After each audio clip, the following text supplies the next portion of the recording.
प्रश्न एक है कि कौन सी चट्टान पानी में तैरती है। महाभारत में जो राम राम लिख के हनुमान जी पानी में पत्थर तैरता था, ठीक है।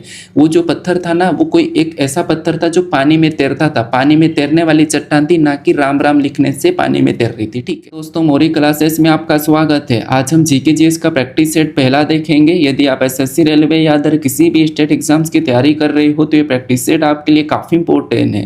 तो चलिए हम शुरू करते हैं प्रश्न 1 से। हमें यहाँ पर पहला प्रश्न दिया है। प्रश्न कह रहा है कि सौरमंडल का सबसे ठंडा ग्रह कौन सा है। सौरमंडल का सबसे ठंडा ग्रह कौन सा है, ये आपको बताना है। ये प्रश्न एसएससी एमटीएस 16/5 2023 की परीक्षाओं में पूछा गया प्रश्न है। तो जो सौरमंडल का सबसे ठंडा ग्रह है वो अरुण है, तो आपका यहाँ पर ऑप्शन नंबर डी सही जवाब हो जाएगा। बाकी अगर हम यहाँ पर शनि की बात करें तो शनि क्या है, तो शनि सबसे हल्का ग्रह है। और मंगल की बात करें तो मंगल को लाल ग्रह के नाम से भी जानते हैं, ठीक है। अब चलिए हम बढ़ते हैं प्रश्न 2 पे। अब 2 नंबर का प्रश्न दिया है। प्रश्न क्या कह रहा है, प्रश्न कह रहा है कि पृथ्वी 1 घंटे में अपनी धुरी पर कितने अंश घूमती है।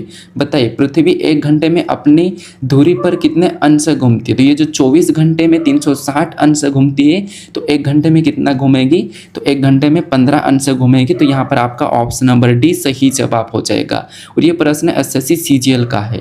अब चलिए हम बढ़ते हैं प्रश्न 3 पे। अब 3 नंबर का प्रश्न दिया है। प्रश्न क्या कह रहा है, प्रश्न कह रहा है कि पृथ्वी की कौन सी परत जो भूपर पट्टी को कोर से अलग करती है। बताइए, पृथ्वी की कौन सी परत जो भूपर पट्टी को कोर से अलग करती है। ये भी प्रश्न एसएससी सीजीएल का है। यहाँ पर जितने भी प्रश्न हैं सभी के सभी हमारे पीवाईक्यू से बड़े इंपॉर्टेंट है, पूछे गए प्रश्न है। तो यहाँ पर देखिए कौन सी जो है भूपर पट्टी को कोर से अलग करती है, तो वो मेंटल करती है। तो आपका ऑप्शन नंबर सी यहाँ पर सही जवाब हो जाएगा, मेंटल। अब चलिए हम बढ़ते हैं प्रश्न 4 पे। अब 4 नंबर का प्रश्न दिया है। प्रश्न क्या कह रहा है, प्रश्न कह रहा है कि पृथ्वी का कितना प्रतिशत पानी ताजा है। बताइए, पृथ्वी का कितना प्रतिशत पानी ताजा है, ये आपको बताना है। अभी तक आपको ये पता होगा कि पृथ्वी पर कुल पानी कितना है। तो पृथ्वी पर यानी कि पूरी पृथ्वी पर तो पानी की कुल संख्या मतलब कुल कितना प्रतिशत है, तो वो 71% है। ये आपको पता होगा कि 71% पृथ्वी पर पानी है। लेकिन हमें यहाँ पर ताज़ा पानी कितना, ये आपको बताना है। तो ताज़ा पानी अगर आपको पता होगा कि जो ताज़ा पानी है वो 2.7% है, तो ऑप्शन नंबर ए इस प्रश्न का सही जवाब हो जाएगा। और ये प्रश्न एसएससी सीपीओ में पूछा था। अब चलिए हम बढ़ते हैं प्रश्न 5 पे। अब 5 नंबर का प्रश्न दिया है। प्रश्न क्या कह रहा है, प्रश्न कह रहा है कि कौन सी चट्टान पानी में तैरती है। बताइए, कौन सी चट्टान पानी में तैरती है। अब आपको यहाँ पर ये पता होगा कि जैसे महाभारत में जो राम राम लिख के हनुमान जी पानी में पत्थर तैरता था, ठीक है।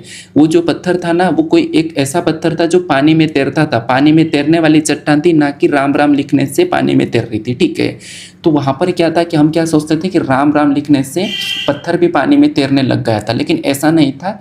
वो जो चट्टानें थी वो पानी में तैरने वाली ही चट्टानें को वहाँ पर रखा गया था। तो बताइए कौन सी चट्टानें पानी में तैरती है। ये प्रश्न एसएससी एमटीएस का है। सोचिए कौन सी है। अगर आपको पता होगा तो अच्छी बात है। वो जो अलका पत्थर है वो पानी में तैरता। अभी याद रखना, पानी में कौन सा पत्थर तैरता था, वो अलका पत्थर, याद रखना, ये इंपॉर्टेंट है। बढ़ते हैं प्रश्न 6 पे। अब 6 नंबर का प्रश्न दिया है। प्रश्न क्या कह रहा है, प्रश्न कह रहा है कि मशरूम चट्टानें किसके कारण बनती है। जो मशरूम चट्टानें वो किसके कारण बनती है, ये आपको बताना। मशरूम चट्टानें कुछ इस प्रकार की होती है, ये किसके कारण बनती है, ये आपको बताना। बताइए किसके कारण बनती है। तो जो मशरूम चट्टानें है, ठीक है, ये किसके कारण बनती है, तो ये कट कट के बनती है, यानी कि समुद्री में लहरों का अवसादन या फिर ग्लेशियर या फिर बहते पानी का अपर्दन या फिर वायु अपर्दन। तो देखिए वायु अपर्दन से बनती है। कैसे वायु अपर्दन से, क्योंकि देखिए जो वायु से राजस्थान साइड जो हवा चलती है वो पत्थर को काट देती थी, उसके कारण क्या होता है कि ये मशरूम पत्थर बनती है। तो यहाँ पर वायु अपर्दन आपका ऑप्शन नंबर डी सही जवाब हो जाएगा। और ये भी प्रश्न एसएससी एमटीएस में पूछा है। अब बढ़ते हैं प्रश्न 7 पे। अब 7 नंबर का प्रश्न दिया है। प्रश्न क्या कह रहा है, प्रश्न कह रहा है कि वायुमंडल की कौन सी परत रेडियो संचार में मदद करती। बताइए वायुमंडल की कौन सी परत जो रेडियो संचार में मदद करती है, यानी कि जहाँ से हम रेडियो ने जैसे सुनते हैं ना, वो कौन सी परत में मदद करती है, कौन सी परत। तो देखिए यहाँ पर दिया समताप मंडल, ताप मंडल, मध्य मंडल या क्षोभ मंडल। तो इसका जो सही जवाब होगा वो ताप मंडल। ताप मंडल में रेडियो संचार में मदद करती है। तो आपका ऑप्शन नंबर बी इस प्रश्न का सही जवाब हो जाएगा। और ये भी प्रश्न पूछा गया प्रश्न है। बढ़ते हैं प्रश्न 8 पे। 8 नंबर का प्रश्न दिया है। प्रश्न क्या कह रहा है? प्रश्न कह रहा है कि साइरस और कपासी किसके प्रकार है? बताइए, साइरस और कपासी, ये आपको पता होगा, इंपॉर्टेंट प्रश्न है, सीएचएसएल का प्रश्न है। तो जो साइरस और कपासी किसके प्रकार है? तो ये बादल के प्रकार है, यानी कि साइरस भी बादल का नाम है और कपासी भी बादल का नाम है, ठीक है।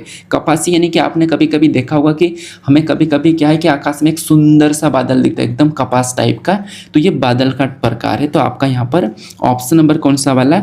बी सही जवाब हो जाएगा, ठीक है, ऑप्शन नंबर बी। अब चलिए हम बढ़ते हैं प्रश्न 9 पे।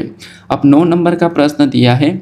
प्रश्न क्या कह रहा है? प्रश्न कह रहा है कि भारत के किस राज्य से लू हवा गर्मी के मौसम में नहीं बहती है?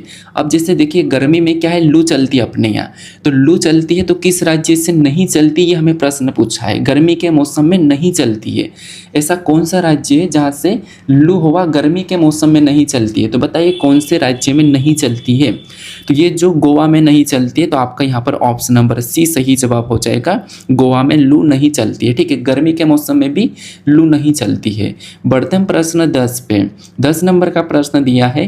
प्रश्न क्या कह रहा है? प्रश्न कह रहा है कि भारत कितने देशों के साथ अपनी समुद्री सीमा साझा करता है?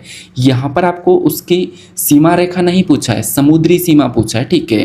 तो यहाँ पर आपको अगर भूमि पूछा जाता तो भूमि आप आसानी से बता देते हैं, लेकिन यहाँ पर हमें भूमि नहीं पूछा, हमें यहाँ पर समुद्री सीमा पूछा है। ये प्रश्न एसएससी जीडी 2024 में पूछा गया प्रश्न है। तो इसका जो सही जवाब है वो हमारा ऑप्शन नंबर कौन सा वाला है? डी वाला, यानी कि दो देशों के साथ। कौन कौन से हैं? तो श्रीलंका और मालदीव के साथ समुद्री सीमा साझा करता है, ठीक है। कौन सा?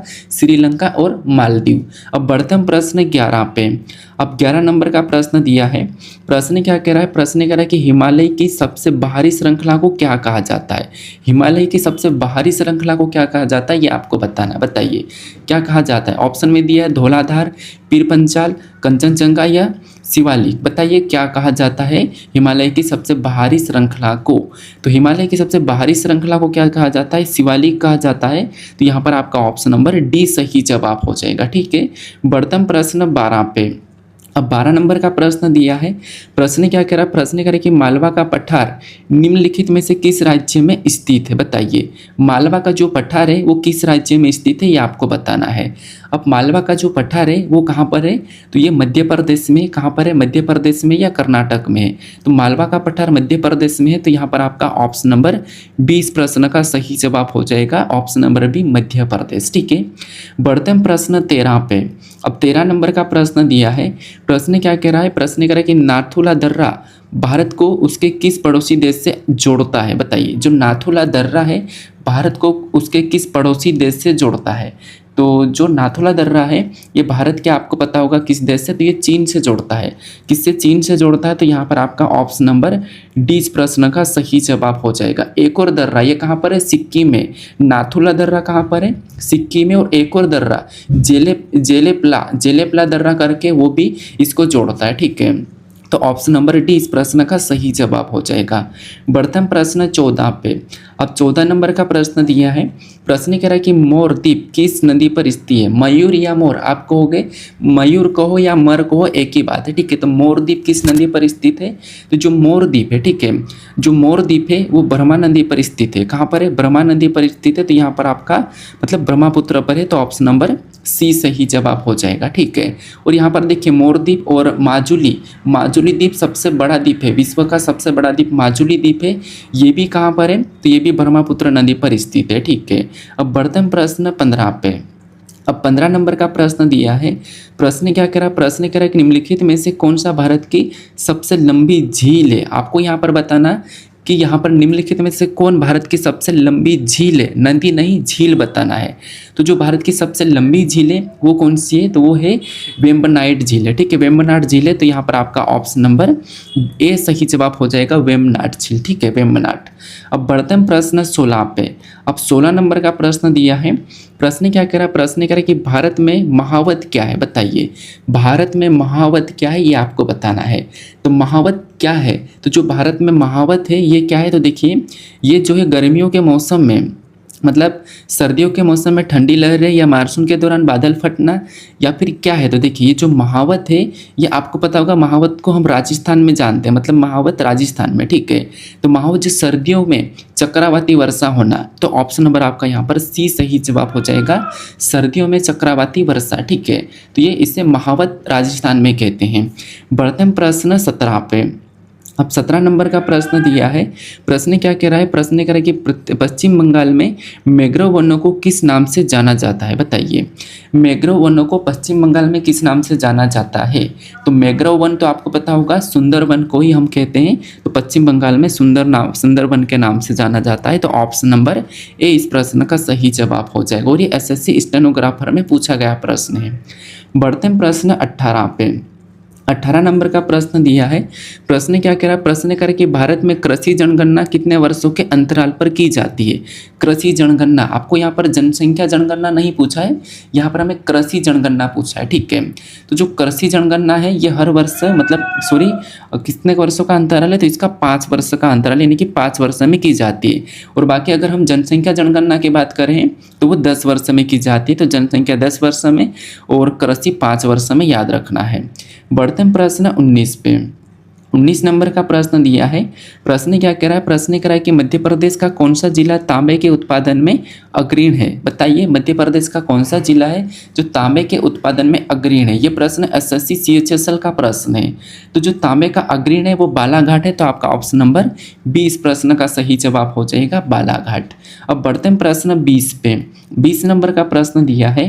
प्रश्न कह रहा है कि लाल झील कहाँ स्थित है। बताइए लाल झील कहाँ पर स्थित है। और ये प्रश्न एसएससी सीपीओ का प्रश्न है। लाल झील आपको बताना है कहाँ पर स्थित है।